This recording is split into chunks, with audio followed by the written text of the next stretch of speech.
Yud Gimel Sivan, Echad B'Sivan. Yesterday was the last day of the Yemei Tashlumin. Chag HaShavuos. Yesterday was Shabbos Kodesh. And of course Shavuos was on Sunday, so if Shavuos is a week, it goes from Sunday to Shabbos. Pesach is 7 days, Sukkot is 8 days, and Shavuos is a day. We also have 2 days Shavuos, even though you don't really need 2 days Shavuos, because you don't want to separate. But in the times of the Beis HaMikdash, they had 7 days to bring the Karbanos. That's why all of last week, including yesterday, we did not say Tachnun. We didn't say Tachnun because it's the Yemei Tashlumin. In times of the Beis HaMikdash, Yidden brought the Karbanos. If they couldn't bring them on Shavuos itself, or they couldn't bring them the day immediately after Shavuos, they had a whole week to bring them. So the Rebbe, when he talked about this, so the Rebbe made this into one of his Yom Tovs. You know, the Rebbe had this Yomim Tevim that no one knew about, the Rebbe Bashafim. Zayin Cheshvan was one, and of course Yud Beis Sivan was another. That made Fabrengens Yud Beis Sivan, and the way the Rebbe sort of left us to believe, Shavuos continued for him until Yud Beis Sivan. To tell a story, I think the Rebbe even told a story, but to tell a story that the Friedrich Rebbe after Shavuos, a day or two after Shavuos, his secretary, Rabbi Yecheskel Chachafegin, as they called him, went into the Friedrich Rebbe to discuss business, financial things, askonis, whatever the Rebbe was busy with. And the Friedrich Rebbe's comment to him was, Ich bin noch nicht herab vom Berg. I haven't climbed off the mountain yet, and you're bothering me. Ich bin noch nicht herab. I haven't come off the mountain from Matan Torah, and you're bothering me already with Vodab Gashmim. The Rebbe led us to believe that Tishrei lasted 2 weeks after Simchas Torah, 2 whole weeks. Simchas Torah is Chav Gimel Tishrei, and Tishrei has 30 days, until Zayin Cheshvan, and a whole week after Shavuos. Till Yud Beis Sivan was a Hemshach of Matan Torah. And the Rebbe's chap, I mean there's so many details, but one of the more, original details was that he didn't only translate the word Tashlumin from paying a debt, you know. Comes Yom Tov, there's a mitzvah Sasei to bring 3 karbanos, Shalosh Pam Bashana, Yidal Kol Zechorchas, Bnei Adna Deshem, 3 times a year. There's a mitzvah of going up to the Beis HaMikdash. And even though Midei the Chi was only on the men, but the Pashtas, they went mishpachas, they went families, men, women, and children. And there was a special halacha of Linas Laila. You had to spend 1 night in Yerushalayim hotel. You didn't have to spend the whole Shavuos, the whole Pesach, the whole Sukkot in Yerushalayim. But when you brought your karbanos, you couldn't go home that day. You had to sleep a night. 1 night you had to sleep in Yerushalayim. There was sort of a kind of a kviyas to it. So tashlum means to pay. If I didn't bring it on the right day, I bring it the next day or the day after.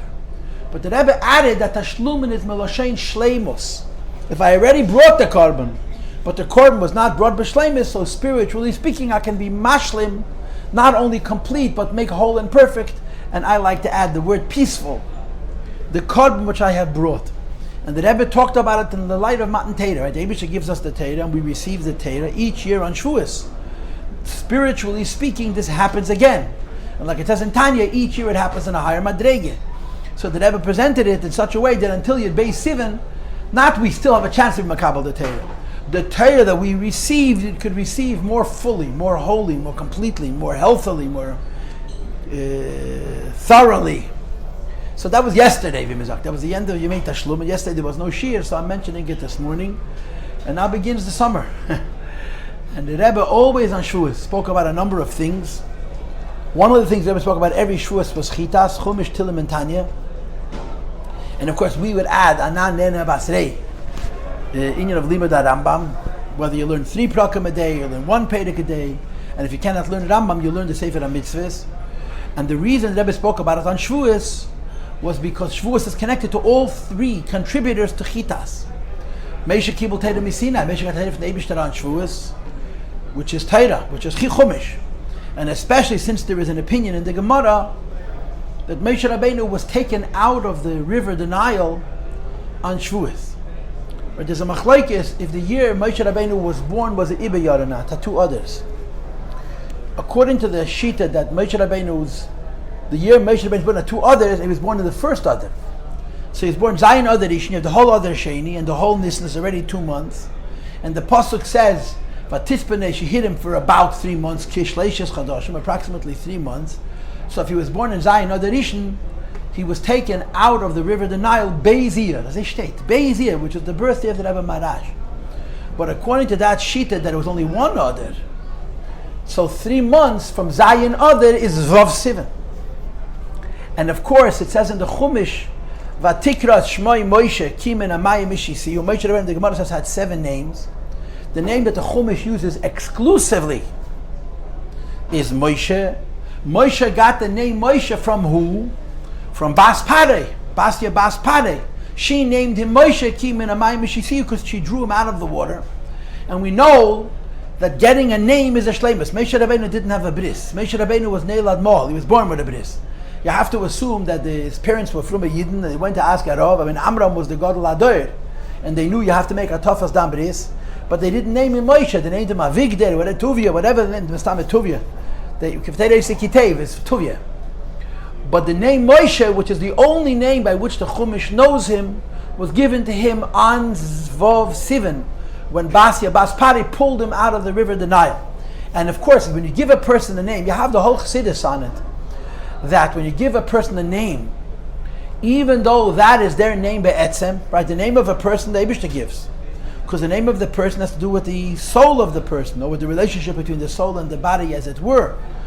But when we name our child by that name, so the Rebbe brings always from the Arizal, that parents have a nevuah, parents have a nevuah ktana, a ruach hakodesh, to giving the name, which is why the Rebbe, as a rule, shied away from choosing names. When people used to ask the Rebbe, what should I name my child? The Rebbe would say, it says in Kitzvei Arizal, that parents are given the nevuah, how to name the child, and that the Rebbe suggested that the parents should choose the name. There were exceptions, of course, actually many exceptions, but this was the rule. That the Rebbe, so parents give a name. So the name you have from before. But when the parents give it, as they say in Yiddish, Zeirufen das Areis, they call it out. Like you have in Chumash, the Alter Rebbe brings it in Tanya, Perek Lamed Zayin, Vayikra. Vayikra means to call. But Chassidus Taiches, Vayikra doesn't mean to call, it means to call out. Something that's already there, hidden, is brought forward, is revealed, is brought out when the name is used. And this is also true when you repeat a person's name. Which is why it says in Helikas Sfarim that when a person faints, and you want to bring the neshama, I just learned the Maimed this Friday, and you want to bring the neshama back into the guf, you do it by calling them by their Hebrew name. Because the Hebrew name has to do with the neshama. And it has to do with the neshama, which is on a level which is completely higher than the guf. So that even when the life of that neshama, as it relates to that guf, is completely departed, because the person has fainted, when you whisper their name, you're calling back such a deep level of the neshama, a level of the neshama which is completely above the shaykhas to the guf, and you can sometimes be zeicha and call the neshama back out, and that the neshama should be mislabish again in a guf. So when you're giving somebody a name, and when you use that Hebrew name, you're literally calling out the neshama. So Moshe Rabbeinu had 7 names, and these were Shmaya, like the Alter Rebbe says in Tanya, Shmaya sheyikale b'lashon hakodesh, the name of Moshe Rabbeinu, like it says in Chumash and Bereshis, Hu Shmai, it was his name, meaning it revealed the muhus, the substance, the essence of Moshe Rabbeinu. But until the name is used, it's hidden. And when the name is used, you're revealing that potential, you're revealing that koyach, you're bringing out that possibility. So Moshe Rabbeinu's name, Moshe, which is the exclusive name by which the Chumash calls him, he got on Vav Sivan. So it's connected to the neshama of Moshe Rabbeinu, not just the fact that Moshe Kibul Torah Sinai, but according to this shita, that he was taken out of the river the Nile on Vav Sivan, this date is connected to the neshama of Moshe Rabbeinu. And of course, we know the Chassidus, this really Kabbalah, and it's brought to the Chassidus, that Moshe Rabbeinu was from Elam HaMachshava. Moshe Rabbeinu came from a world of thought, which is why he was not able to speak.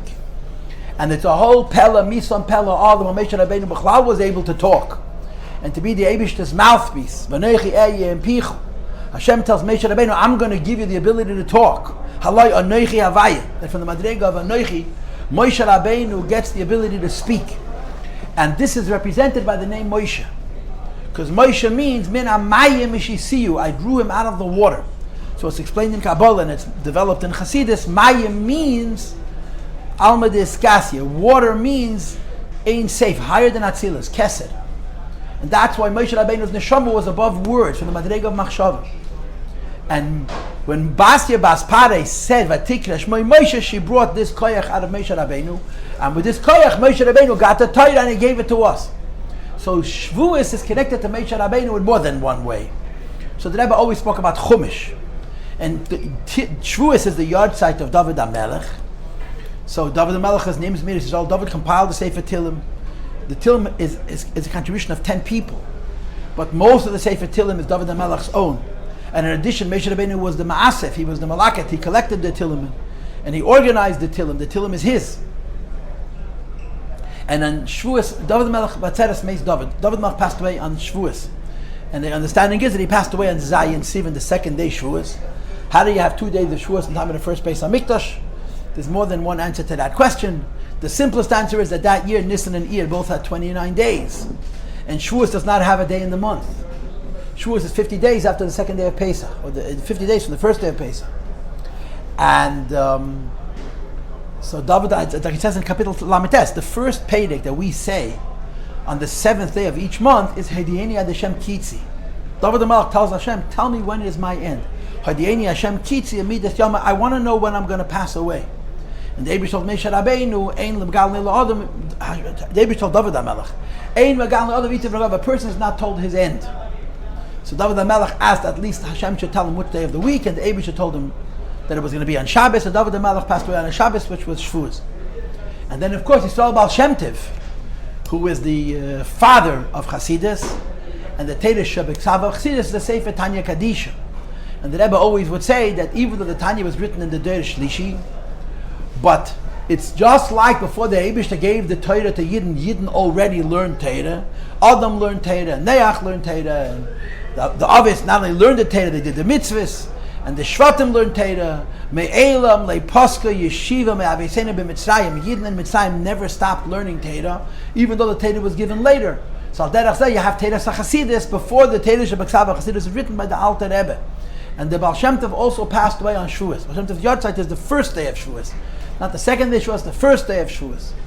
And so B'meila, the Rebbe always spoke about Chitas, always. Chumash, Tehillim, and Tanya. Because Shavuos is connected to all three of the sources of Chumash, Moshe Rabbeinu, Tehillim, David HaMelech, and Tanya, which is the Yisrael Baal Shem Tov, Chassidus Chabad. And of course, we all add the union of Limud Rambam, which is the Takon of our Rebbe, right? The Chitas is really a Takon of our Rebbe also. The Frierdiker Rebbe introduced it, but the Rebbe made it household. The Rebbe tzach stark in them gekocht. I heard from my father and from others, when you went into Yechidus as a Baruch, the Rebbe asked you if you learned Chitas.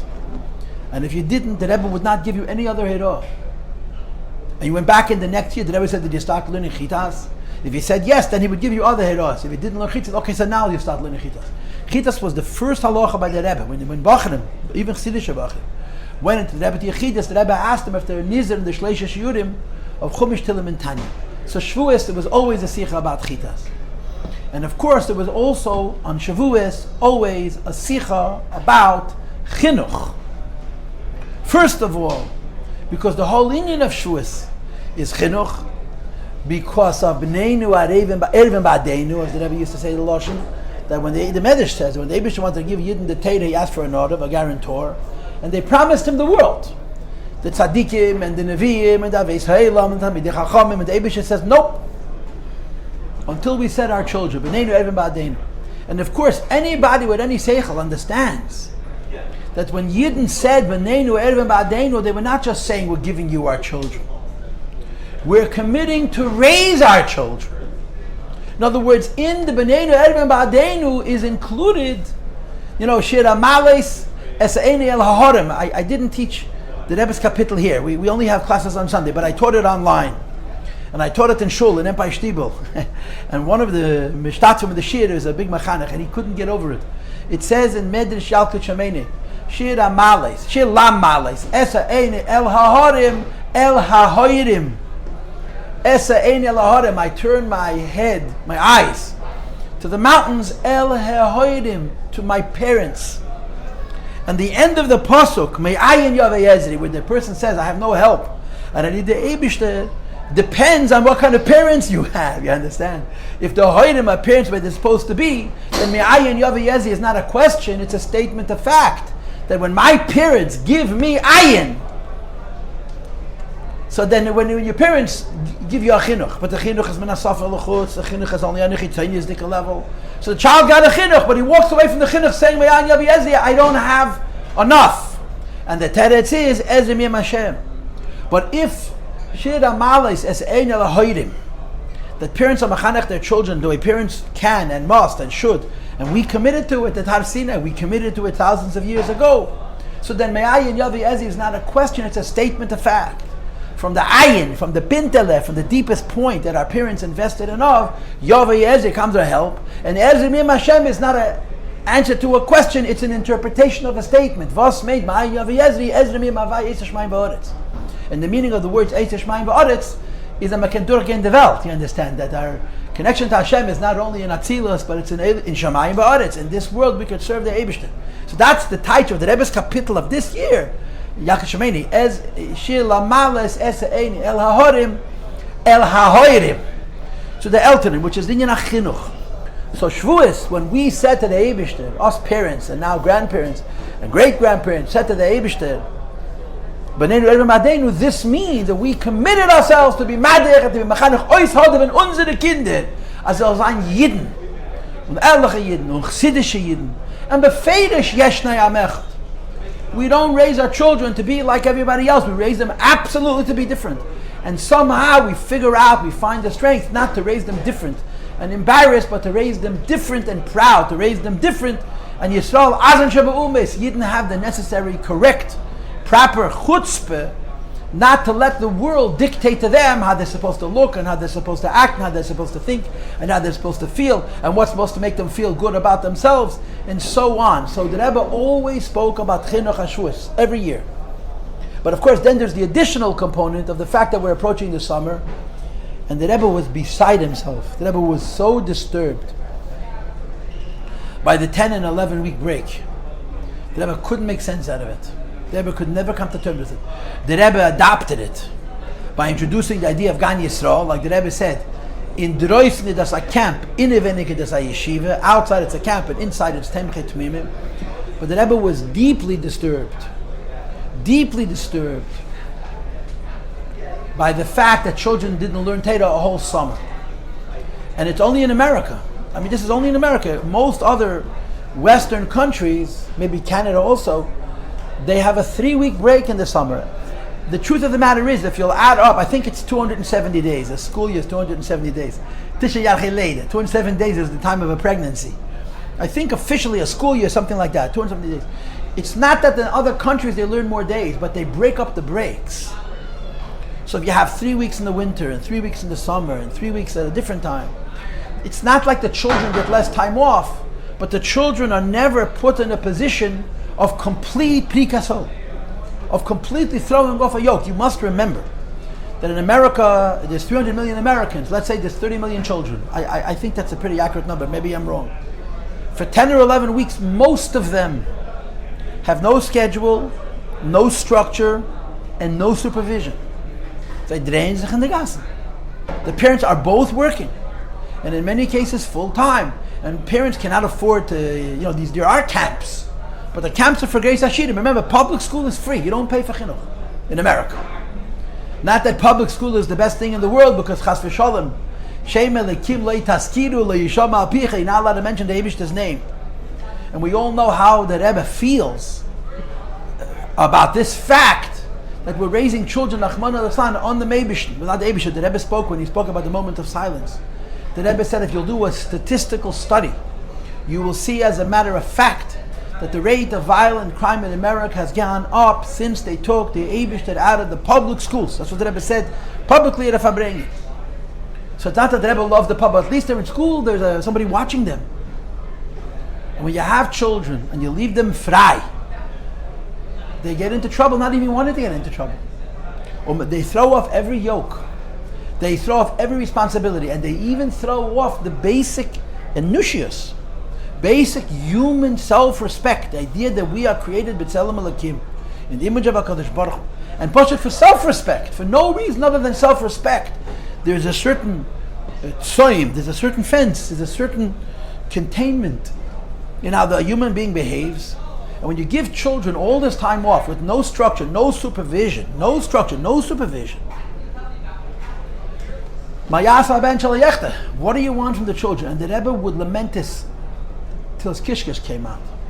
And of course, Lubavitch makes camps. And they attract many Jewish children from all over America who a whole year go to public school. In the summer they go to Gan Yisrael. And for many of these children, this is the Yiddishkeit for their life. But remember, for every Jewish child, there's how many Goyish children? 20, 30, 40, 50, 100? And the Rebbe really, really protested the 10 or 11 week summer. And this is one of the themes of Chag HaShavuos. I'm not going to say that he spoke about this every year. The first thing, Chinuch, he spoke about every year. No doubt about it. But the second thing he spoke about quite often in my years in yeshiva. I mean, I remember the Rebbe, every Shavuos, the Rebbe, during the Farbrengen, would raise this issue. That B'chlal people need to have fences, need to have Yiras Shamayim, you know. When the Rebbe made the Tzivos Hashem, how did he explain why he's making Tzivos Hashem? How did the Rebbe explain why he's making Tzivos Hashem? What did the Rebbe say? The Rebbe said he's making Tzivos Hashem because children lack Kabbalah Seil. Children lack the idea that when someone tells you to do something, if they're older and they're above you, you have to listen without chavos, without asking why. The Rebbe didn't make it as a fun club. It's supposed to be a fun club, but the foundation of Tzivos Hashem is Tzius, folding. When the Rebbe spoke about the Sheva Mitzvahs B'nei Noach, so there's all kinds of names for the different movements that have sprung up lately in the last 35, 40 years since the Rebbe started talking about it. But what was the Rebbe's mishpat? What terminology did the Rebbe use when presenting to the world the Sheva Mitzvahs B'nei Noach? The answer is Ayin, Reyev, Heizen, Shemas. And sometimes the Rebbe would actually say the third part of the Mishnah as well.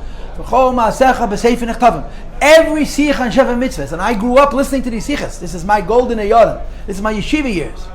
Ayin Reya, an eye that sees, ve'ezen shemas, and an ear that hears. And sometimes the Rebbe would say, v'chol ma'asecha b'sefer nichtavim. Everything that you do is recorded in a sefer, and zeh sefer tel de sodom. And when a person comes l'mayla, he's not going to have his drinking buddies or his club of exclusive members. He's going to meet the Eibishter alone, and the Eibishter is going to say, Ata, Osid, Lita, Din v'cheshben. What did you do with your life? Like the famous story with Alter Rebbe, that he told a goy, an Eina Yehudi, a goy, that the meaning of Ayeka is, when Hashem told Vayemel Adam Ayeka, Hu gefinstazach, where are you? So the Alter Rebbe explained to him that you have lived this many years, and this many months, and this many weeks, and this many days. And the Eibishter asks each one of us, where are we holding in fulfilling the purpose for which our neshama came into this world? The Rebbe made the campaign of Sheva Mitzvahs on the foundation of Yiras Shamayim. And this is incredibly sensitive and important for American youth. I've told this to you a number of times, and I find this idea very, very compelling. Reb Zalman Garadi Alav Hashalom was the principal of the Lubavitch Yeshiva, of the younger grades in the beginning.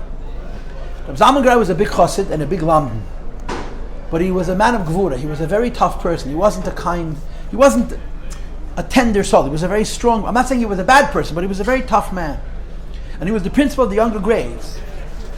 And he asked the Frierdiker Rebbe many questions, and the Frierdiker Rebbe used to put his answers in writing, even though they were in the same building. And these, I have a whole collection, I have a whole file of these letters from the Frierdiker Rebbe to Zalman Garadi. They are, you could develop a whole curriculum of chinuch based on these 2-3 pages. I'll be happy to send them to you. Short little letters. But Zalman Garadi asks a question, the Frierdiker Rebbe answers him, and sometimes the Frierdiker Rebbe initiates. The Frierdiker Rebbe's involvement in the chinuch of the boys here in those early years, you could mamish build a whole philosophy of chinuch based on these few letters. And like I said, I have them someplace on my computer, I think. And I will be, if you ask me, send me a WhatsApp or an email, I'll send it to you. And one of the letters is where he asks the Frierdiker Rebbe about the boys playing ball. In Europe, playing ball was like a Avodah. It was treif, chazer treif. But American boys shouldn't play ball. It's like not being American. So the story was that Zalman Garadi would catch the boys playing ball, handball on the side, which is where we're standing. This was the side of the building then. And he would take the balls, he would take a knife and cut them up.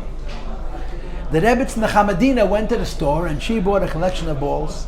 If she saw that the ball was confiscated, she threw them another one.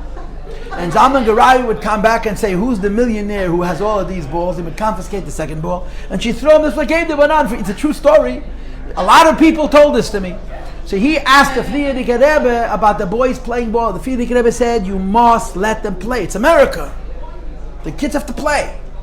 My grandfather, Rabbi learned in Terev Das. You're talking in the 20s and the 30s. And his whole life, his whole Yiddishkeit was, he called him Mr. Mendelovich. He didn't let him call him Rabbi. Reb Shlagafai, he made Terev Das. He was Adam Gadol. Reb Shlagafai Mendelovich. And my grandfather told me that when he was in the Mesifte, so there was a boy in his class was got a good cup and you're talking now 1930s in America. The difference between us and them is so be'ein arech, and not in terms of erlichkeit, in terms of how we look at what it means to be a frum Jew. So there was one bacher, gehalten by Lenin, he would take learn a lot, and when it came recess time, he went into the base of Medish and sat to learn. My grandfather had spilkis. My grandfather was a hot brand, a firebrand. I mean, he was not a edel, he was not a stealing kaz. He was a lebedika kid. And one day he figures, comes lunchtime, all the boys go outside to play. They played stickball on the sidewalk, from what are those things called? A manhole to a manhole. There was first base, there was home plate, and there was second base. We did it on Crown Street. They did stickball in Williamsburg on the sidewalks, and you needed a ball and a stick and a manhole. You had to run outside, and then you made a game, and the kids played. So my grandfather goes into the base of Med Zetzachlein, and 2 minutes into the recess, Mr. Mendelovich pokes his head in. Sterren, what's TSD do? What do you? I became a maspid. He said, "Gleich schoiner leise gas." He threw him out of the bit. Go outside. Alle mischen gas, now always going mit dem ball. All your demons come out in the playing ball. He was a real mechanic. Alle, he kicked him out. Alle mischen gas, go outside and play, get it all out, and come into base medish as I mentioned. But the Rebbe said to the Rebbe Zalman Gadadi, you have to let them play ball, but they need monitoring. Now today they need monitoring. They shouldn't beat each other up, and they shouldn't bully each other bad. The kids can be so verbally abusive. What the Rebbe wrote then, 70, 80 years ago, was Shalayitzaku Kailes Mishunim. American children are very fry, and one of the symptoms is they scream like animals. And the Rebbe said they're not supposed to scream like that. It's feral. It's unbecoming of a human being. You're a person. In America, that kind of hispashtus is a rite of passage. The proof that I'm American, that I can be frei and wild. But that's not chinuch b'chlal. It's not even chinuch for a goyish child. It's certainly not chinuch for a Yiddish kind. There needs to be a matzah. A person has to have containment. And it's not like the psychologists will call it suppression and neurosis. It's called dignity. It's called self-control. It's called not every emotion I feel do I have to let out every time I feel it. Medav zayin mensch. Dav zayin mensch. And this is a part of chinuch, and this is one of the things that gets corroded when children go unsupervised. They become tzivildevit. At first it's just free fun, but it gets into their character. And this character is the opposite of a ben adam, and it's certainly the opposite of a yid. So the Rebbe spoke every year on Shavuos about chinuch, no question about it. And often he lamented the summers and the kinder sein frei. Children need to have fun and need to be entertained, but children need to have discipline. They need to have order. They need to have control. It's negeya benafsha mamish. Anyway, I just wasted a half an hour. You came here to learn Tanya, not to hear about Shavuos. But last Sunday there was no class. You understand? Last Sunday was Shavuos. And yesterday was Zion Yud Beis Siv, was the end of the Yemei Tashlumin. Decide how you wish. Either I stole it from you or I gave it to you. But now we're going to learn Tanya. Okay, 2 weeks ago when we learned the Tanya last, I made a proposal and had a Chalukei Deis. I made everybody happy. By wasting a half an hour on this introduction, I made everybody happy. I didn't think it was wasted. I just hope you feel that way. We learned a whole half a Pedic last week, a whole half a Pedic in 2 weeks. And we finished it. And I proposed to repeat the ganze Ma'aseh Nachamon. Why? For the simple reason that we learned it so quickly. Okay? So we had Chalukei Deis. Everybody said we should review what the Shaila was, a whole class or a half a class. So now the whole class is a half. So and by the way, I didn't plan this. Don't think I'm that oizgerechend. I'm not that sinister. But we're holding Pedic Chaf Aleph. This is our 4th class. on Perek Chaf Aleph, I'm going to tell you what's going on, and we're going to relearn it from the beginning. The Alter Rebbe is talking about Achdus Hashem. And Achdus Hashem doesn't only mean there's one God. Achdus Hashem means that the world is not separated from God. That's what Achdus Hashem means. That the world is not separated from the Eibishter. That's what Achdus Hashem means. That the world is not separated from the Eibishter. And in this there's a lot of madregas. The highest madrega of Achdus Hashem is what we call Ein Eid Milvade. And here in this Tanya, the Alter Rebbe calls it Ani Havaya Leisha Nisi. When the Eibishter created the world, he did not change. And the principle that represents it is called Tzimtzum Shalei Kipshuta. And if you were here 2 weeks ago and 3 weeks ago, 2 classes ago and 3 classes ago, in the last class, you've heard me develop this idea with you. There's a classic concept in Kabbalah. The origin of that idea is the Arizal, called Tzimtzum.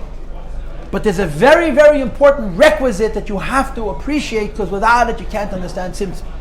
And that requisite is called Mokai. No Mokai, no Tzimtzum, because Tzimtzum means to go away from a place. The Eibush doesn't have space. Hashem is above the whole union of Mokai and Zman. Right? It says in the Bar Mitzvah Maimed, on all the mothers for their little kids, Vosman and Mokai and Beidim Mechudoshim. Remember? Yeah, your kid doesn't remember, but you do, yeah? Vosman and Mokai and Beidim Mechudoshim. Time and space were both created, but the Eibush, there's no space. Before there could be a Tzimtzum Arisha, which could create a Mokai, in which the Eibush created the world, there has to be Mokai. And from that space, the Eibush evacuates himself. So the big question is the Tzimtzum Kipshute or the Tzimtzum Shalei Kipshute? That when the Eibush evacuated that Mokim, does it mean that he's not in the Mokim? Or does it mean that he's still in the Mokim but we don't see him? And Chassidus, the Bechlal Chassidus, and especially Chassidus Chabad, has the most extreme shita. That it says in the Zehar, Lei Sasar Ponu Minei. There is no space where Hashem isn't. And there's 2 Chidushim. Chiddush number 1, that if there is going to be a inyan of asar, space, that by the Eibush there isn't, so in as much as there's asar, leis paniminei, there is no space where the Eibush is not. And therefore we hold that the Tzimtzum is Shalei Kipshut. Now our Tanya, this is by the way in the Chitas, right? If you're learning Chitas, we're holding now Peirik Dal Shani Emunah. And in a number of days we'll get to Peirik Zayin.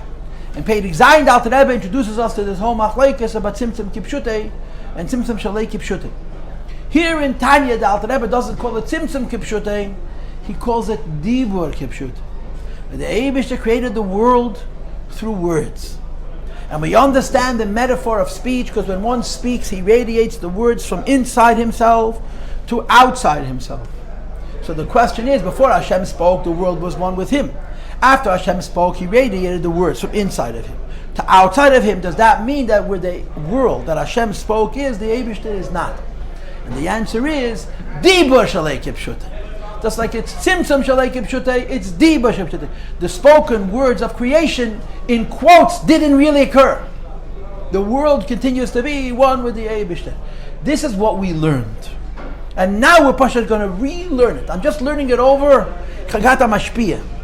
Chabam Gelernt Wenig, but Chagata Mashpia is in the Melech. The Melech Tzibur used to say, everything you learn, you should learn 3 times. First you learn it to familiarize yourself. Then you learn it to understand it. And then you learn it to experience delight. And delight is spelled in 2 ways. T-H-E-L-I-G-H-T and D-E-L-I-G-H-T. The light and the delight. So let's learn. It's not going to take us long. Perek Chaf Aleph, V'hinei. Midas HaKadosh Baruch Hu, the measure of the Eibishter, is Shalei Kemidas Basav Adam. It's different than the measure of a person. Now understand what he's trying to say. We all know that mibisari echazel laka. That if you want to understand how a lakus operates, study how a person operates. Because nasa adam betzalmenu ked museinu, the Eibishter made us in his image. So whenever you read in Torah, these innumerable, these so many references to Hashem being like a person, it's because it's the correct mashal.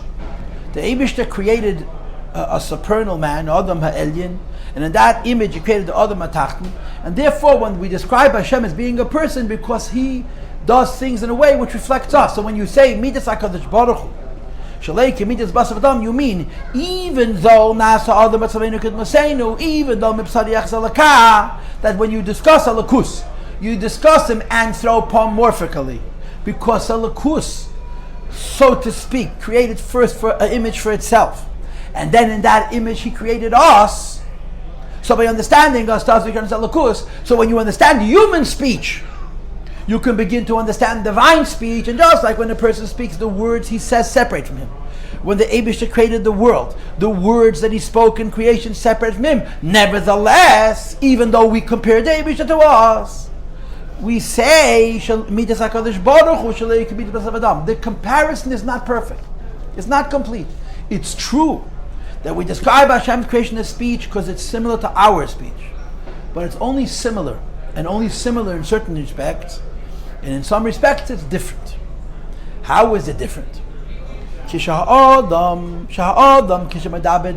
a person speaks, emphasis, the air, the amplification of the words that come from his mouth, who morgesh is felt, venida, and is seen as a dove, as an entity unto itself, removed from its root, which is the neshama itself. In other words, before I speak, the words are inside of me. No one knows what I'm thinking.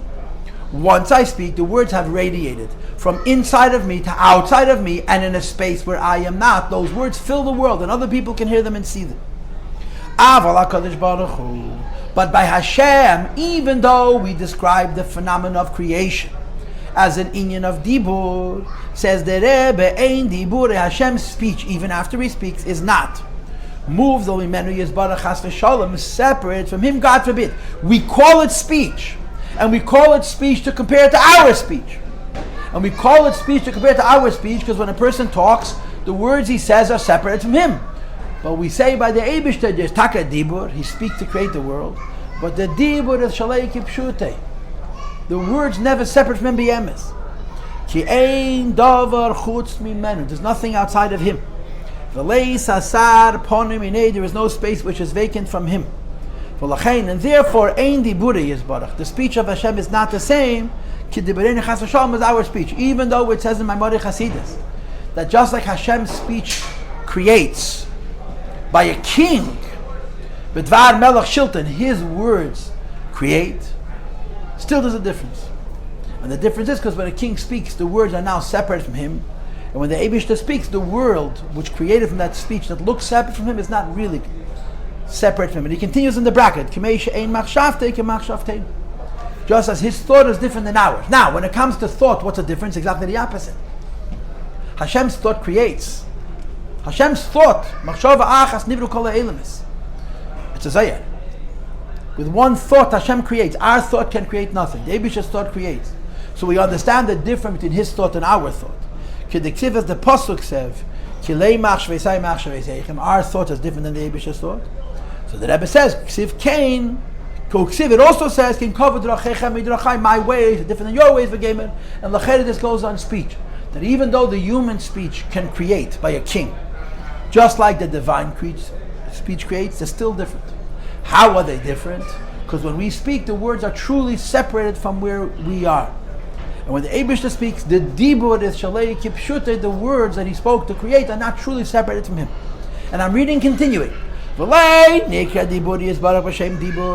fact that we call his speech, which means we're comparing him to us, we speak, and he speaks, says that there is an aspect where his speech is like ours, which is why we use this word altogether, that the speech of a person down here, it reveals to another, to a listener, what was hidden, concealed, and hidden in his thought, the same is true by Yalakus, that the